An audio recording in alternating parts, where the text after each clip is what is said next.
వరంగల్ జిల్లాలో ఇవాల్టి నుంచి తొలి దశ పంచాయతీ ఎన్నికలకు నామినేషన్లు స్వీకరించనున్నారు. ఉమ్మడి వరంగల్ 6 జిల్లాల్లోని 1683 గ్రామ పంచాయతీలకు 14,776 వార్డులకు 3 దశల్లో ఎన్నికలను నిర్వహించనున్నారు.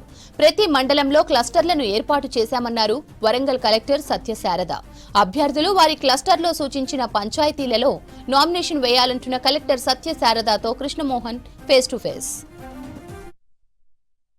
మొదలైంది. మొదటి ఫేజ్కు సంబంధించిన నామినేషన్లు సంబంధించినటువంటి నోటిఫికేషన్ విడుదల కానుంది.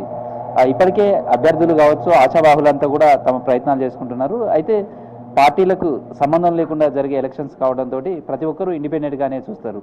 ఎలక్షన్స్ కోసం సన్నద్ధమవుతున్న అభ్యర్థులు తమ నామినేషన్ల కోసం ఓవైపు సిద్ధమవుతుంటే మరోవైపు అధికార యంత్రాంగం కూడా ఈ నామినేషన్ల ప్రక్రియ కావచ్చు, తర్వాత పోలింగ్, అదేవిధంగా ఎలక్షన్ కౌంటింగ్ వరకు కూడా చేయాల్సినటువంటి ప్రక్రియ అంతా కూడా ఇప్పటికే పూర్తి స్థాయిలో వాళ్ళంతా కూడా సన్నద్ధమయ్యారు. వరంగల్ ఉమ్మడి జిల్లా వ్యాప్తంగా కూడా ఈ 6 జిల్లాలలో కూడా ఎలక్షన్ సంబంధించినటువంటి ఏర్పాట్లన్నీ కూడా జరుగుతున్నాయి. ప్రస్తుతం మనం వరంగల్ జిల్లాలో ఉన్నాం. వరంగల్ జిల్లాకు సంబంధించి ఈ నామినేషన్ల కోసం ఈరోజు ఏ విధంగా సన్నద్ధమవుతున్నారు, ఇవాటి నుంచి ప్రారంభమయ్యే నామినేషన్ల నోటిఫికేషన్ ఎన్ని గంటలకు అధికారులు విడుదల చేస్తారో, ఎప్పటి నుంచి నామినేషన్లు వేయడానికి అవకాశం ఉంటుందో తెలుసుకుందాం. మనతోటి వరంగల్ జిల్లా కలెక్టర్ సత్యశారద మాట్లాడదాం. మేడం, మీరు నోటిఫికేషన్ ఇవ్వాలి. ఎన్ని గంటలకు నోటిఫికేషన్ ఇస్తారు? ఎన్ని గంటల నుంచి నామినేషన్లకు సంబంధించి ఫస్ట్ ఫేజ్కు స్టార్ట్ అవుతుంది? మనకి వరంగల్ డిస్ట్రిక్ట్ మొత్తంలో 317 గ్రామ పంచాయత్స్లో 3 ఫేజెస్లో ఎలక్షన్ తీసుకుంటున్నామండి మనము. అండ్ ఇందులో ఈరోజు పర్వతగిరి, వర్ధన్నపేట అండ్ రాయపర్తి ఈ మండలాలలో 29 క్లస్టర్స్లో నామినేషన్ అనేది 10:30 నుంచి తీసుకోవడం జరుగుతుంది.